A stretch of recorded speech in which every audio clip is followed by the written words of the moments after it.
world, right? So we're gonna talk a little bit about the fry. Dun dun dun dun dun. And I need to really, I know I say that every time, but I never do it. So, yeah, the glass is dirty. But there's a whole lot of fry in there. So we're gonna talk about the fry. The way I say it's funny. And we're gonna talk about the hair algae. If anybody can tell, the hair algae is not as bad, right? I mean, remember it was like really like blowing on this and like it was flowing and everything. Even here there was like a long hair, kind of like that, but it was doing it everywhere. Alright? Alright. So let's talk about the fly. So we got electric blue Acarta. We got the male, the female, protecting the fly. We got a Tyron reciclate, a male and a female, hopefully. We got, I believe, 7, 8 Cory pandas, and we have a biker, or a bicker, or dinosaurs. Yeah, whatever his name is. Dinosaurus bickers, and he is, I saw him a minute ago. He is behind this wood, but if you look at the reflection, no, that's not, that's scissors. Yeah, we're not trying to look at the scissors. We're trying to look at that. I'm trying to find it. Alright, I can't find him. When he comes out, we will look for him. Anyways, so it's been 3 weeks. It's amazing. It's been a very long time. And the fry are getting bigger. So I actually ended up putting, I believe, 4 or 3. There might be 3 nitrite snails in there. And they're also helping a little bit to maintain this area because I do put a lot of food in here for the fry and everything. And I do once a week do clean all this because food be getting in there and stuff. In the shell pit. And see, there's food on the ground right now and they're not eating. Like, I don't know what they really eat because when I put the food in there, they're not excited for it. They're not like, whoa, there's the food, and they're all going for it. No, they're still kind of in their area, you know, eating on whatever. But they are growing, and that's awesome. So 3 weeks. The divider definitely helps. It helps to protect the fish, and the other fish can't get to them, and they're doing really well. Hell yeah, I'm very excited. Dun dun dun dun. Alright, let's talk about the hair algae. So this tank has a very bad hair algae problem. I mean, you can tell, like, where I cut it, use the razor blade, I mean, it's just layered on there. But I had 2 theories. First theory was too much light or something, and not enough flow, right? So, because there's not that much fertilization in there, right? So anyways, so basically I increased the flow. So this pump runs 24/7 now and never ever turns on. And it's been running like that for about, 4 or 5 days now. And it made a huge difference. Even the log down here, it reduced the hair algae.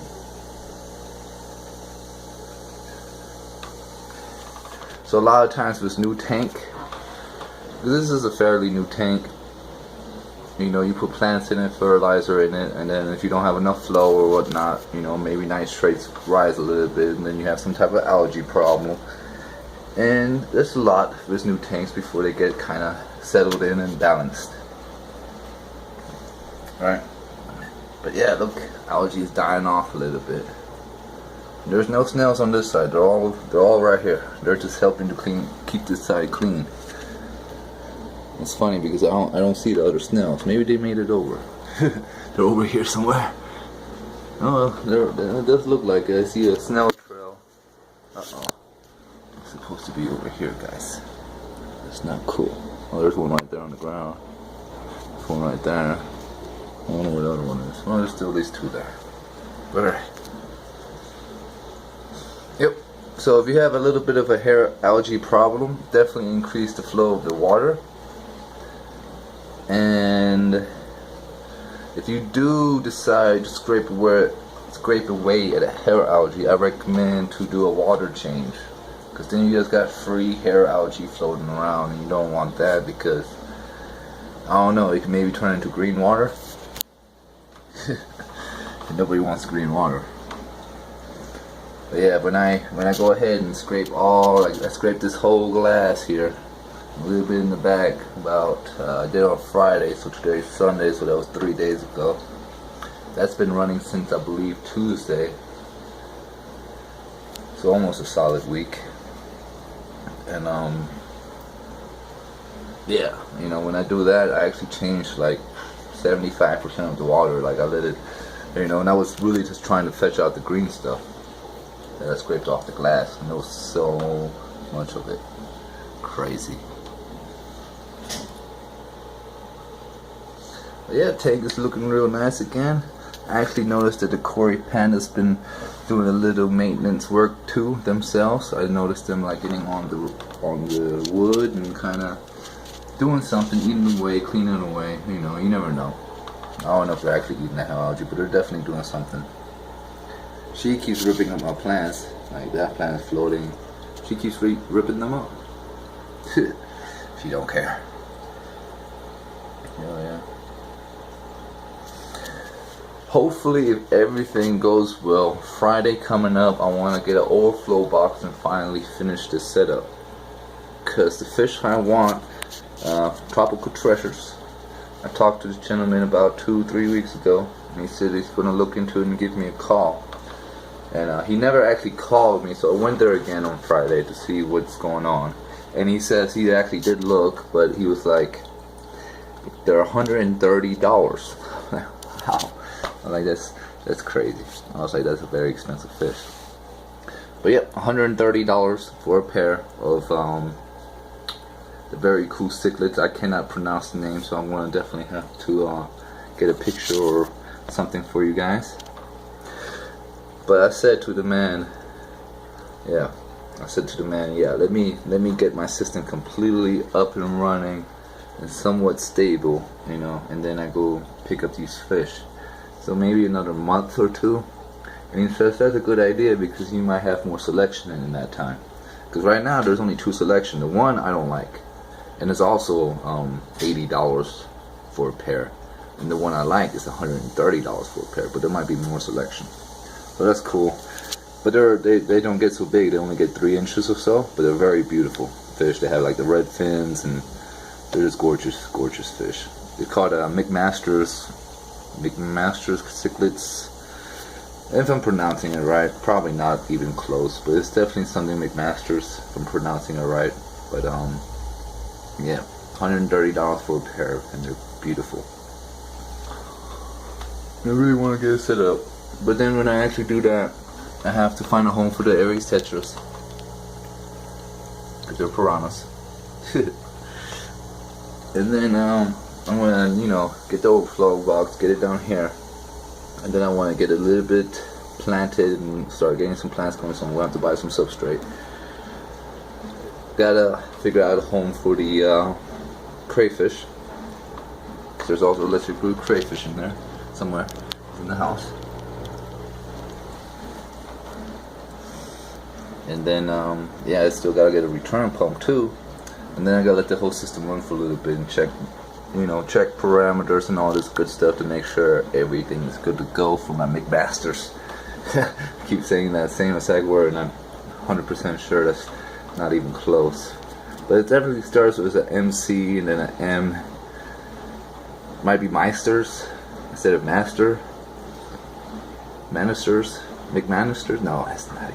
Alright, I'm gonna stop talking. I'm embarrassing myself now. But hell yeah, it's a very cool looking fish. And I'm very excited when I can get that. Get them. Hell yeah. Well, alrighty guys. Hair algae problem. Increase the flow. Increase the flow. It's my German English getting my language messed up there. But yes, definitely increase the flow. And I would recommend throwing some nyrite snails in there, because nyrite snails will not reproduce unless they're in brackish water. This is not brackish water. This is a South American tank. I know I got some African cichlids in there, or Taiwan reef cichlids. I don't know where they're from Taiwan, I would imagine. But when you have some really hardy, very African, these high pH required African cichlids, You know, some people even put a little salinity in the water, you know, just a little bit of salt, you know. You know, some people say, you know, they require a little bit of salt.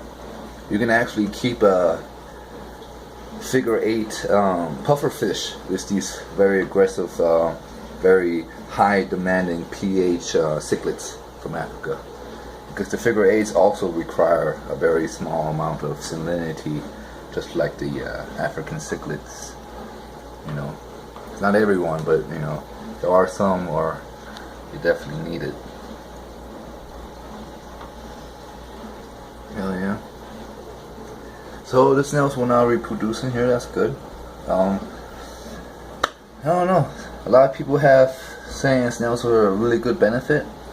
I really want a snail-free environment, so this is absolutely snail-free, besides the nyrite snails. But I always think about getting some trumpet snails.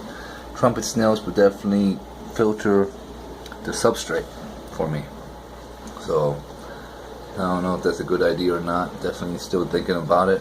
I actually threw trumpet snails in my community tank to see if that will make a difference in my parameters within a couple months, and see how that works out. Hell yeah. Here I am, just talking away, making no sense. Alright, turn on flow to reduce hair algae. Up the flow, throw a couple snails in there. If you want no over craziness, a whole lot of snails reproducing.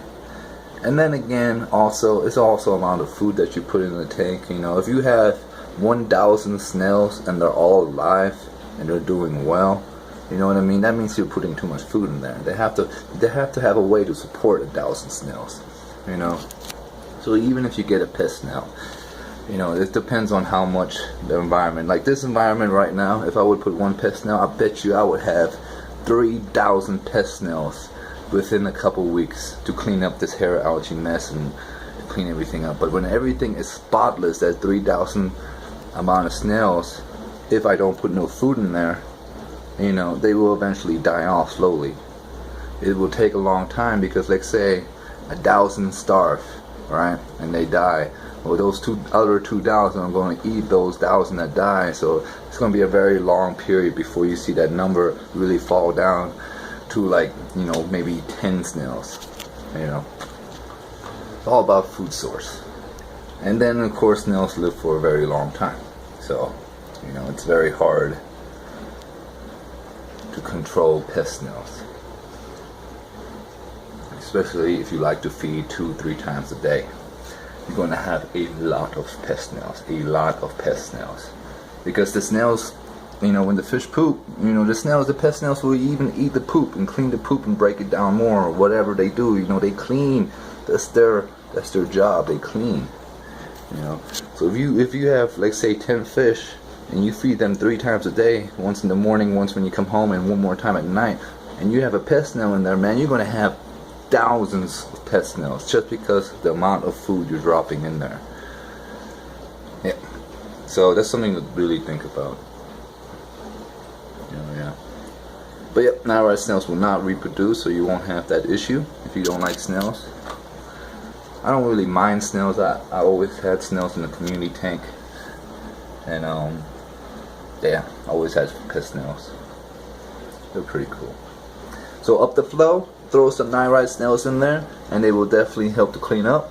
You can get some American flagfish or Florida flagfish. They will also help to eat away at some hair algae. You can also try some Siamese algae eaters. They're like fish and they get really big though, so you want to be careful with that, and they prefer to be in schools. So there's some Siamese algae eater. It's like, it looks like the Chinese algae eater, but it's Siamese instead of Chinese, so Siamese. But yeah, they like to be in groups and they get pretty big. But hell yeah. And then it's been 3 weeks. The fryer doing good. She's still very protective. I'm impressed. I'm like, wow. You know, he even still, you know, a little bit worries and still protects, but he's pretty smart. So put a divider in there if you have no place to put them. And hell yeah, guys. That divider will keep everybody safe. Well, alright, YouTube. I wish everybody an awesome night and y'all be good. Laters.